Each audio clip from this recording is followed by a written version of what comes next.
What is the DFS Army PrizePicks proptimizer? How do you use it and why do you need it? The basic theory is this, that when you take a look at this same prop, total rebounds for Harrison Barnes or whatever it is, on sportsbooks, bettors can bet either side of this, over or under, more than or less than. They could bet it, right? So just by power of money, these projections need to be extremely accurate on sportsbooks, or else the sportsbooks would lose all of their money, and the sportsbooks don't lose, they win. So the sportsbooks understand how to price these props better than you or I or anybody else around us. That is just fact. If you don't accept that as a basic premise, then you shouldn't use this tool, because you're really not grasping why this tool exists. The assumption going into a tool like this is that the sportsbook is correct and the money. Now, it's not the sportsbook, it's the money. So it means bettors are correct. If bettors see the way sportsbooks work, this is an efficient market, meaning if you're so confident that Harrison Barnes is going over or under 4.5 rebounds, you would bet it and bet it and bet it until these lines moved and got to the correct number. Sports bettors are out there. There are millions of them. They arbitrage. They're watching for discrepancies. So as long as the market isn't completely just low volume, no one's paying attention to it, like maybe some random sports, but as long as that's not the case, which generally isn't, we go under the assumption that these numbers here on the sports books are accurate. They're correct in terms of the probabilities that they relay. Now, there are people that build model. We build our own models, projection models, and all of that, and try to beat these. But those are in the margins, and generally, you're not going to beat them all the time. As a matter of fact, more often than not, you're not going to beat them. So that is the basic premise of this tool. So by taking all of the sportsbook odds and we create a consensus number, effectively averaging them all out for all intents and purposes. At DFS Army and Sharp app, we use a proprietary algorithm, as particularly when it comes to the projection itself, and more specifically when the PrizePicks number is different than the sportsbook number. We've done the math for you there. It's not an easy piece of math to do, but we've done it. So we're able to look at all of these props and then come up with a projection, an actual number that the sports books are implying would be the correct number. Now, this is, I think, can be confusing for some people, but I'm going to get into the math of PrizePicks in a second. But understand, because I've been asked, well, if Harrison Barnes is at BetMGM is minus 140 to go over 4.5 rebounds, why is the play here 57, almost 58% implied under 5?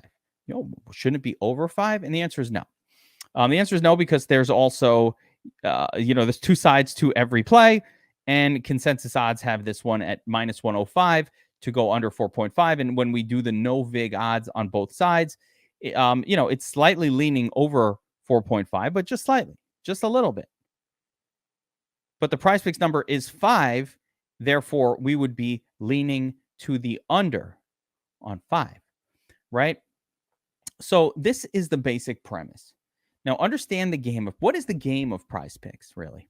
I'm going to show you the math of PrizePicks here, and I'm going to explain the game, because I think this is the part that a lot of people, especially people who don't have sports books or don't understand actual sports betting and never have bet on a sports book, so you don't truly understand the game. And I think it's really important for me, and effectively for anybody who uses probabilities or anybody who wins, like a winner. If you want to be a winner, then you have to understand the game and the math, because or else you're just blind betting. And I think a lot of people don't.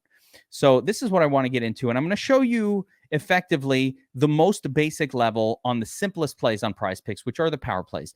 And these are very, very linear, meaning these are much easier to explain and do the math compared to the flex plays, which have multiple outcomes. A power play is in effect the same exact thing as a parlay on any sports book. Power play is a parlay. It's the same general idea, right? So when you understand that, and you take a look at these 3 different types of power plays that are available to us on PrizePicks. This is our PrizePicks profitability chart, by the way. If you want to get this, I've got a link in the description below where you can actually get this sheet here. And it's a great sheet, math. It'll help you understand everything. There's a little Kelly criterion calculator here, a lot of good stuff. So if you want that, just click on the link in the description here and make the request and we'll send it to you. But here's what's important. I'm going to show you this math exact. So a 2-play power play pays out 2x on your money, effectively plus 200 odds. Now, when I take a look at a sportsbook calculator and I take a look at what plus 200 odds implies, it implies a 33.33% win probability. What does that mean? It means that in order to be profitable at this, you need to win at the very least 33% of the time when you enter them, right? You've got to win once out of 3 times. That's just a break even. And you need to win more frequently to turn a profit. Okay. So what are you teaching me, Kev? I'm learning nothing. Well, check this out over here. And this is what I want you to understand. So if a standard prop, meaning your average bet, sportsbook bet, if both sides were minus 110, would have an implied probability of 50%. So I look at any one of these props, any one of these props here, and let's say I'm on the sportsbook for, it's not going to be for these. Let me go to these more, let's go closer to the even ones, right? Let me go down to, it doesn't really matter. The point is, you look at any prop, and if both sides are minus 110, meaning you could bet, and it's a 50-50 proposition, your implied win probability in that scenario is 50%. So a minus 110, 50%, a standard prop that you might see on any sportsbook for any play. That's what most of them are, right? So at 50%, if you entered 2 legs into a parlay on a sportsbook that were 50% implied win probability, meaning it was minus 110 on either side, just on standard, just, 2 games against the spread, something like that, game total on a spread. You did a 2-play parlay. Your odds of winning would be, you would win, if you're just randomly throwing darts, you should win that parlay 25% of the time, meaning just straight guessing. You're just guessing. You're winning 25% of the time. But here's the deal. You need to win 33% of the time just to break even on the 2-play. So if you were using legs that had implied win probabilities 50%, you will only win. You will be absolutely losing money all the time. You're going to lose the vig. You're going to lose huge. As a matter of fact, if you did this, let's say $100, 100 times, $10,000 risked on 2-play power plays with 50-50 implied probability, meaning just straight guessing, nothing helping you, no advantage at all, you would lose 25% of your money on average over the course of, however, that would be your ROI. You should expect to lose 25%. It gets even worse for the 3-play or the 4-play. You're losing a ton. $3,700 lost on $10,000 wager. That's horrible. So when we take a look at this, the whole game of PrizePicks, because PrizePicks originates their own props, the entire game isn't about, hey, I know basketball and I know that Al Horford is going to get a lot of rebounds tonight because I've analyzed this or that. That stuff is important, but that becomes secondary. Because if you can get, let me give a real world example of an NBA spot right here. And let's just look at rebounds, right? So let's say you're really, really great at basketball prognostication. And you're like, oh, Joel Embiid is going to get, 20 rebounds tonight. I know. I watch the games. I'm all about it. He's being guarded by this guy or that guy. His opposing team allows lots and lots of rebounds and whatever. Okay, great. But should you play it on PrizePicks? Well, maybe and maybe not. When should you? You shouldn't play it. You shouldn't play it on PrizePicks. You have to first look at the prop. So once we know this, we go, okay, all right, Joel Embiid, all right, he's 11.5, and I think he's going over because I'm really, really good at figuring out props. So now I'm going to go to rebounds. I'm going to look for Embiid, right? Now I'm going to go and look at the odds for this event occurring. And this is where it's really, really important to understand the game that we're playing. What is PrizePicks? What are these prop games? Well, we're not playing. It's not a game about predicting whether or not Joel Embiid is going to have more than X number of rebounds. Because if you think he's going over 11.5 and you bet it on PrizePicks, the question is, why wouldn't you just bet this on the sportsbook instead? Meaning, now this wasn't the best example because he is skewed just a smidge to go over. So betting, oh no, actually here it is. Yeah, no, it is a good example because, all right, take a look here. So I could bet the over on FanDuel at -104. Meaning, the implied odds of a two-leg power play on PrizePicks is -137. You're effectively already paying -137 because when you combine two, that's what you're getting paid out on. You're not getting paid as if you did a -105 or a -110. You're getting paid as if you did a -137. So basically, when you bet Embiid over 11.5 rebounds on PrizePicks, if I had to compare it to this, in order to win, let's just do the baseline. A basic bet on a sportsbook is I bet this money line in order to win $100. So if I wanted to double my money or win $100, let's say, on FanDuel, I have to risk $104. And if I'm correct and he does go over 11.5, then I'll win $100 back.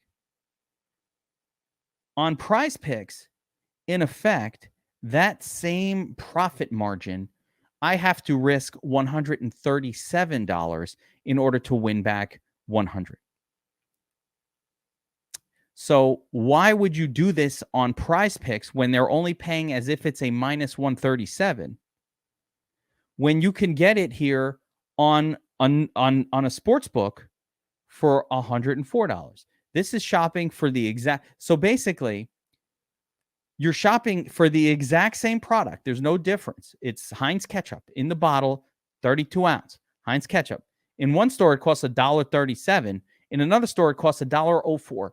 It's that simple. Well, you might say, well, it doesn't matter if I win. Yes, it does. It always matters because if you wanted to spend $137 on FanDuel, you don't win 100. Now you're winning 130. So you gave up. You left $30 on the table when you used PrizePicks for this prop. What I'm trying to say here is it does matter. The game of PrizePicks is not a game about predicting whether or not a player is going to do a certain thing. What it is finding discrepancies between sportsbooks and PrizePicks to the extent where you can skew odds enough in your favor to make it not just worth playing here, but actually plus EV to play there. Because when I first talked to like hardened sports bettors, they're like, I'm not playing on PrizePicks. They don't pay out the same. I said, well, that's not, that's not how it works. They pay out less, but you can find implied probabilities that are so skewed in your favor that it is a profitable approach because they're not moving the lines as quickly as, let's say, a sports book might. And there's no number put on the line. You can't see -137 over under. You don't see it you don't see it. So you don't think it, but it's there, but you got to understand the math. So with all that being said, what does the proptimizer do? It's in effect locating situations that are skewed enough in our favor to make it not just worth playing on PrizePicks, but playing, but playing on all the different, it tells you specifically which type of play you should be putting these in on. So, for example, Harrison Barnes, PrizePicks has the number set for rebounds at 5. Okay. The consensus odds on the sportsbook says under 4.5 -105. And if we take a look at the actual numbers on the sportsbooks, you could see It's really close. It's skewing definitely over 4.5, a little bit, depending on which book you look at, but not that much. On FanDuel here, it's pretty much 50-50. So they have this set as maybe 51% to go over versus 49% to go under. And when we take a consensus, it leans slightly to the over 4.5. But remember that on PrizePicks, we also have the push. So how often is this going to win? Well, if it hits 5, it doesn't win or lose. It's a push. So this prop needs to go to 6 to be a loser for us. But if it goes under 5, if it is 5, we push, and if it's 4, we win. Now, a push on PrizePicks doesn't hurt you really. It just doesn't add. It doesn't subtract from your leg. They just pull it off. Just remove it. So push doesn't kill you. This is a big part, I think, about a lot of people are confused about how this tool works and how these implies probabilities work. So when we take out the push probability, we're gonna hit this almost 58% of the time. We're gonna hit on this one. That doesn't mean that it's gonna win all the time. 42% of the time, which is a lot, it's gonna hit 6, and we're going to miss. So that's the basics. Now, if you start to take a look at what happens when you start to find implied probabilities as high as this one, 58%. Let's go back to our math sheet here. I'm just going to type in 58%. So you see, now we're starting to actually make some money, or at least not lose. And what that means is here we're going to win 34% of the time. We need to win at least 33% of the time. So that's kind of break even, just a little over break even. Again, here we need to win 10% of the time. We're going to win 11. So very slightly skewed, just mildly in our favor. And, for that reason, it's a big reason why the power plays are generally the worst type of plays to do on PrizePicks. But when we want to take a look over at the flex plays, note that while the power plays require a very, very high win percentage in order just to make any kind of money, and generally I don't approve of doing the power plays except for the 2-leg when you have really, really skewed in your favor odds. And we talked about how to find those. If you can find multiple 58% implied probability spots as flex plays, you'll note that the 4, 5, and 6 flex start to become extremely profitable, with the 6 flex being massively profitable over time. So in order to be making money on 5 and 6 flex plays, we need to be able to identify on the proptimizer, where is it? 5 or 6 of these spots that have very high implied win probabilities. Now, in order to find 5 or 6, note that, listen, we are in, as I record this, we're in playoff season for NBA. There aren't that many games, so you get fewer of these props. But if we search across baseball, for example, there's some 55s, nothing crazy. And if we search hockey, is a little more skewed, but because it gets a little weird. Hockey has NHL has the highest likelihood of pushes, which skews these much more in our favor. But for NHL, when you have that high push probability, because the way that PrizePicks just prices these shots on goal in particular, they're always a round number. So there's a lot of pushes happening. When that happens, you definitely always want to stick to 6 flex, because more often than not, 1 or 2 of these are just going to push anyway. So even if I got 6 of these, we might only wind up with like a 4 flex. But NHL is actually really, really good for finding these higher odds probability to hit plays. Now, that's really the first and primary component of understanding how this tool works. It quickly allows us to identify not just props, but the odds to hit, which are really, really important. These odds, these implied probabilities, have the VIG removed. So these are true odds to hit, rather than what you might see somewhere else, which are the actual implied probability of a sportsbook line, which does not remove the VIG. So these are the true odds to hit. This is an awesome tool. If you love playing on PrizePicks, this is where you should really get started. Now, there are ways to increase the odds, and that's by using your knowledge of the game.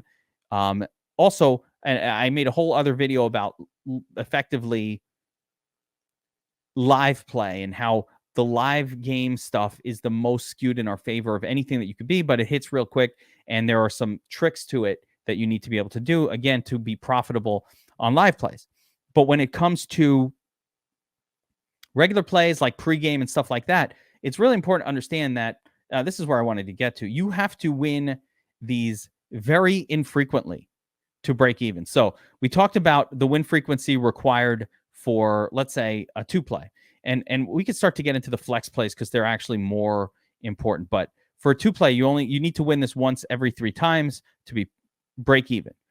For the 3-play power, you need to win once every 5 times. And again, it's very difficult to do so unless you're finding these really, really great implied probabilities. For the 4-play, 4 out of 4 you got to hit. You're only going to hit that once out of every 10 tries if you're using 58% implied probability plays. You're only going to hit it once out of 9 or 10 times. And I think this is a part that a lot of people confuse. You should expect to not win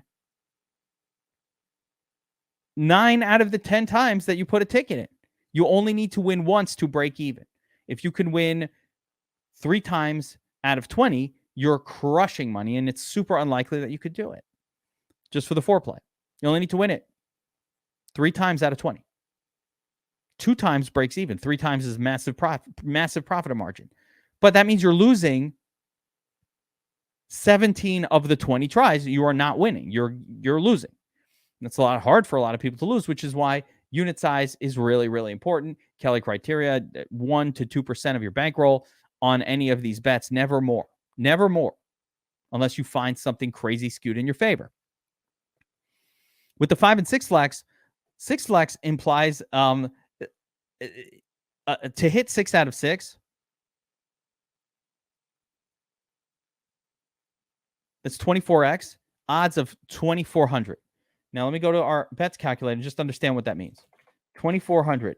So to win that kind of money, effectively 24x, you've got an implied probability of 4% for that to happen, meaning you need to hit that 4% of the time. Once out of 21 attempts.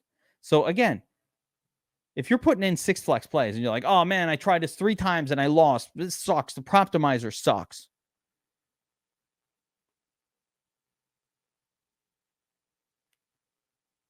No, you're only supposed to win this once out of every 24 times. Like if you're putting in good plays, you're only going to win it once out of every 24 times. That means 23 times you didn't win. Now, why is 5 and 6 flex more profitable? The reason it's more profitable than the other approaches and why it is the best approach is because you only need a 54% win probability in order to be profitable doing these, because you get some money back if you hit. Even if you get 2 wrong, you get a little money back. You double your money when you get 1 wrong. So the penalty for getting 1 or 2 wrong is not as intense as it is on the power plays. Therefore, your win probability could be less. But that doesn't change the fact that you should only expect to actually hit a 5 or 6 flex once out of every 24 tries. So that's really, really important. But how can you even get to the point where you're churning volume and putting them in? That's where the proptimizer comes in. You could quickly scroll from sport to sport. Even a quick glance. I've got 1, 2, 3, 4, 5, 6, 7, multiple 60+% implied probabilities in NHL, and that's just all the time. MLB, they do pop up on occasion. These ones in green are at least worth playing in 5 flexes. But again, understand that a 55% implied win probability still implies that you will lose 45% of the time. It's not that different from a coin flip. It's just slightly skewed in your favor. You've got to churn volume in order for the odds and for the numbers to catch up. Now, the math that we're using to calculate the odds to hit is indisputable. The math is correct. So you have to, now, no one can really skew it all that much better than what the math does. If you could, you would bet the shit out of these props on the sportsbook until the sportsbook changed the number. So no one can beat it because the sportsbook will change the number. People can bet these things, and they do, and they push it. So what we're doing with the proptimizer tool is we're allowing the marketplace to dictate the value of the prop. Now, one of the things we're going to add into the proptimizer real soon is our model predictions for these events to occur. These are not the sportsbook projected line is not a prediction. That is the correct number that based on the sportsbook lines, that the implied projection from the sportsbook. That is an implied projection. We also model out our own projections for these things happening, and we're going to be adding that to the tool as another layer of reason to make a play.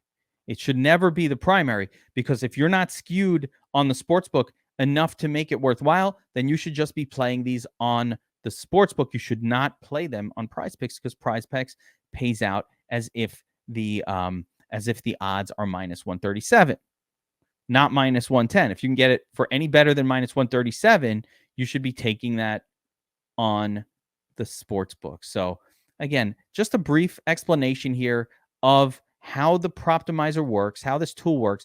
We're adding markets every day.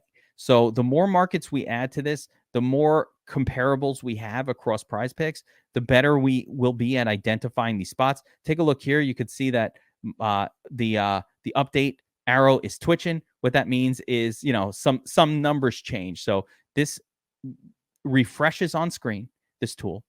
It is the best. DFS Army, of course, was the first company to put out a PrizePicks tool, and this is the leveled up version of it. So it took us a minute, but we've leveled up our PrizePicks tool massively. And what we're doing from here is, like I said, we're adding markets.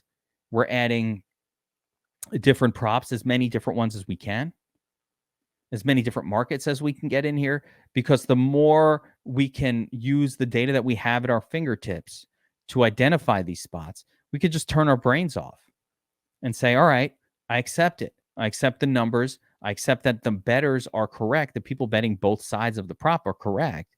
And therefore, I accept that these odds to hit are as accurate or as close to perfectly accurate as we can probably get. So that's going to do it for this one, guys. Hope this helps. If you want to actually use this tool, you got to sign up at DFS Army for the prop subscription. Use promo code PROPS20. I'll get you 20% off. I'll leave the link in the description below. So again, check it out. I hope to see you in the DFS Army Discord. If you have any questions, hit us up or hit me up in the comments section below. And if you like these type of videos that really talk strategy and math and all of that, and just the strategy behind a lot of what we're up to, let us know with a like button or drop a comment or whatever it is. Let me know that you're out there and you like what we're doing. I'll see you guys next time.